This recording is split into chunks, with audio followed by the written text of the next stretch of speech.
Surprise! For those of you all that haven't seen my IG and my Facebook, yes, I cut the locks off. I feel so free, so liberated, so just light. And I wanted to get on here and talk to you all about why. Share my journey, share my story. I know I have been a little MIA the last month or so. A lot has happened, a lot has shifted, and you know that I'm always going to tap back in and talk to you all and share with you all of the beautiful things and messages and support and downloads and just all of the things that has happened through my journey.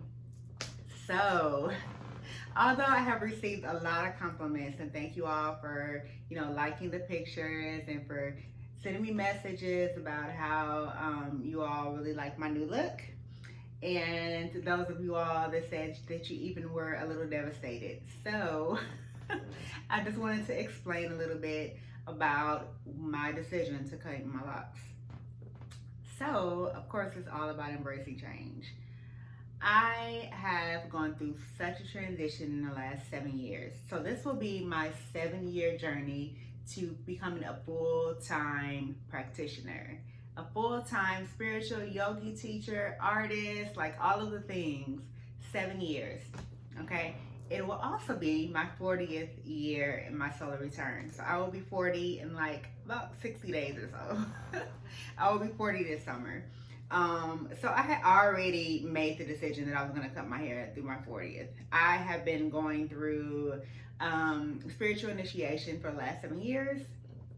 And so those of you all that met me when I first left Ohio, I came to Atlanta for a little bit for training, and then I actually went to Greensboro, where I went through a huge transition.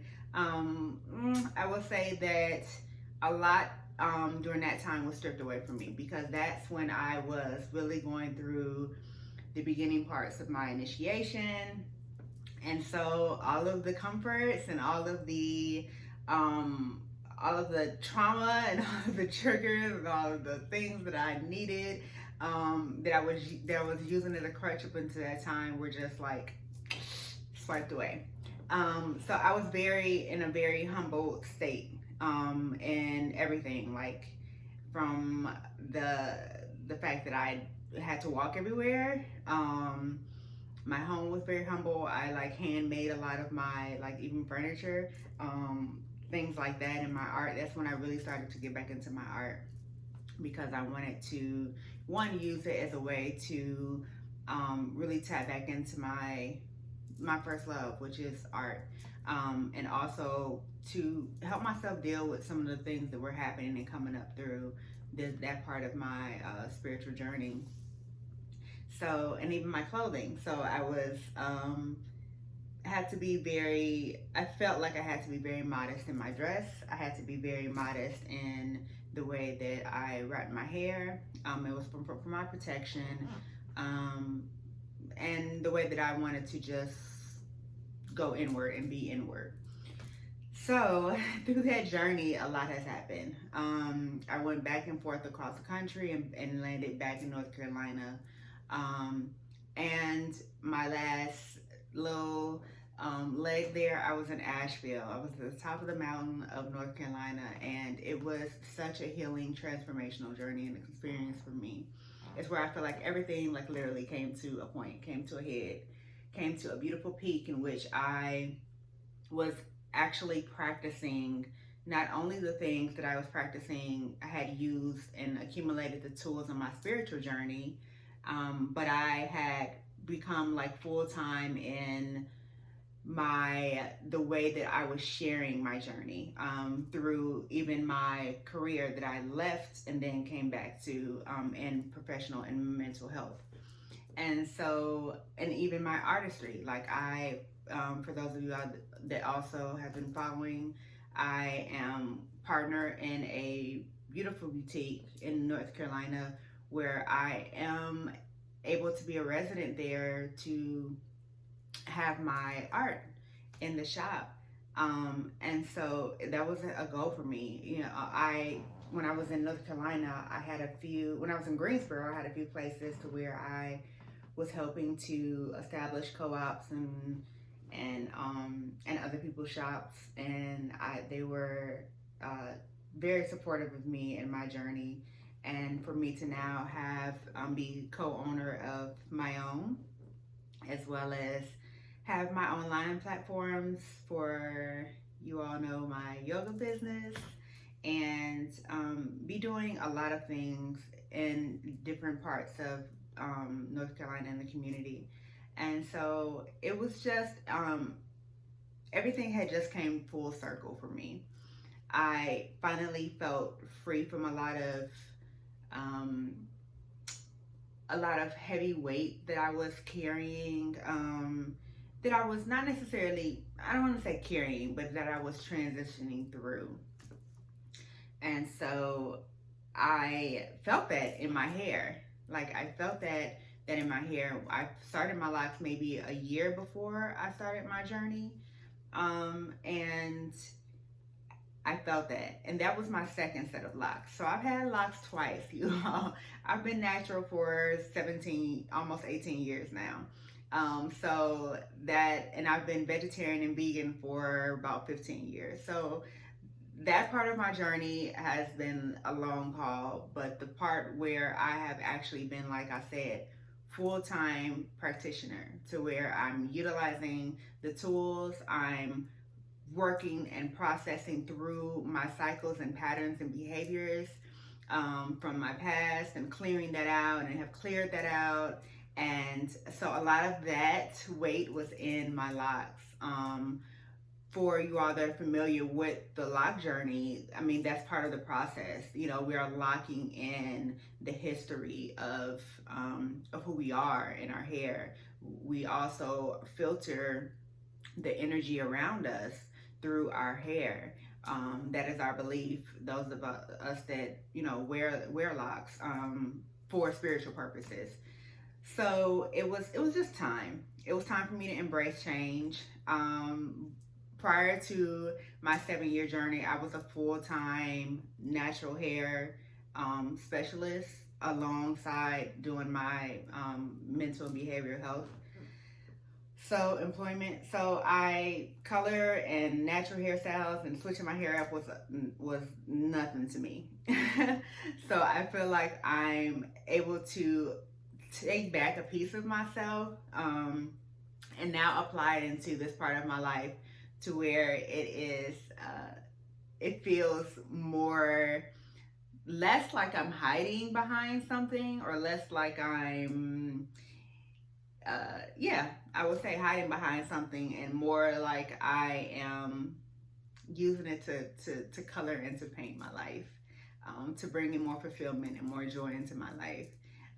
So I love my hair. I didn't feel any remorse. It was a beautiful cutting the cord ceremony for me. I had one of my closest sister friends, who is family, actually, cut my locks for me one by one, and handed them to me.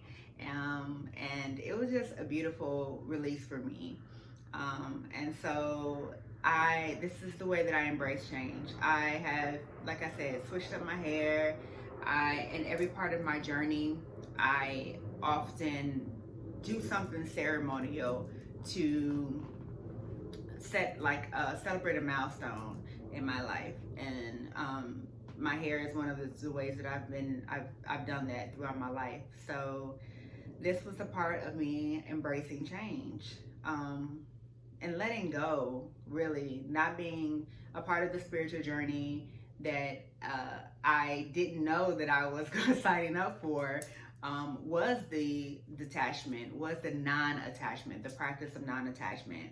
And that happened, like I said, early on in this part of my spiritual journey. Although I have always practiced various things throughout my life, this is where I have been full-time committed to the evolution of who I am, and to also giving back and sharing that with other people. And so it's very important for me to continue to practice non-attachment, even through my many shifts and moves. So with that, along with cutting my hair, I am now in Atlanta, Georgia. I am back full circle. When I left my hometown, 7 years ago, I came down to Atlanta saying I was going to be a yogi and I was going to do art, and I didn't have a plan, and I had no idea that the universe was going to take me on this haul. Sorry, I just kicked the camera. But yeah, that's pretty much what happened. It just shook up my world, and I'm grateful because now I have like this full gratitude practice because of it. Like, I know what it is to lose a lot. I know what it is to know that I don't have to suffer, and that's another part of my journey and my experience that I would just continue to share with you all in bits and pieces as it just continues to come out through my reflection. So yes, I still have my partnership business, Noir Collective, ABL in downtown Asheville. So I frequent there a lot. I also have a lot of different teaching work that I still do there, and I have a grant program coming up that I will be starting in May that I am going to do that is directed towards Asheville community. So it is definitely my home. It is my place that I recognize now that I will continue to go back to whenever I need to, whenever I need to be at a higher level so that I can get the downloads that I need in that time of my journey. But I definitely needed to be here. I wanted to be here. Atlanta was a place that I've been trying to get to for a very long time. It's been my second home for the good of like 20 years or so. My family is here. They've been here for a very long time, and they're trickling down even more. So I am just grateful to be here. I wanted to be. Last year taught me a lot. It taught me that. It taught me a lot. I dealt with a lot of anxiety around the racial uprisings that were happening, and in my work in racial equity that I was doing, it just got really, really heavy, and dealing with all white spaces all the time. And so Asheville has a lot of work to do in that area, as far as really being a diverse community. And I wanted to be somewhere where I can see myself in the grocery store, where I can see myself in my neighborhoods, and where I can be with my family. So this is where I decided to be, and I feel so at home, and I'm so grateful. I feel so expansive here, and I look forward to continuing to share with you on my journey, and to also like eventually opening up and having an event here to where I can invite you all to be here in person. But until then, we'll continue to be on the Myotic Flow yoga and wellness virtual space on my website. So I just wanted to share with you all my story and talk to you all about, why I've made the decisions that I've made with my hair and with my change of living base. And I've had some beautiful reflections from other people, and I've seen some people also embrace cutting their hair. I've seen some people talk about how they wanted to. I've seen some people even talk about, moving. And if you feel like it's a necessary movement, even in the movement practice and yoga practice, we actually move, right? We move our body. It is necessary for actually moving the energy out or sitting with things so that we can be present with our lesson, be present with the I am. So the physical movement, and whether you're moving, whether you're detaching or, changing your hair, changing something in your body, on your body, or you are actually moving residents, is all also part of the practice. So if that's something that resonates with you, I just, encourage you to embrace it. embrace that change, detach. Also, through this process, I had become a minimalist because I completely could not continue to carry around huge pieces of furniture with me everywhere I go. All the moves that I was making and collecting things just out of sentimental, experience and value.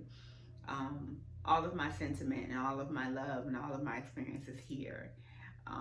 So I had to, let go of a lot of things, and so I encourage you to never hold on to things too long, because it will definitely keep you from being able to open up to whatever you're truly asking for, and just for new experiences in a whole. So thank you all for all of your encouragement and support of me and continuing to be. I just want to drop a few gems as far as like follow me on IG on Tuesdays. I will be sitting down with some sisters. I'm coming back again for the Tuesday tea. We have been doing it for a while on the Clubhouse, but I wanted to be, of course, visual. I wanted to be on the platform where I started it a year ago. So we are going to start back Tuesday tea, and now I have co-hosts where we're going to talk about wellness. We're going to talk about all of the things that I talk about and share through my journey. They're going to share their individual journey as well, especially as practitioners. And so it's beautiful, beautiful talk and experiences that I have with my sisters. So I encourage you to join us on Tuesdays at 6 p.m. Eastern Standard Time on IG Live. So I'll see you soon. Until then, peace, be love, and lift your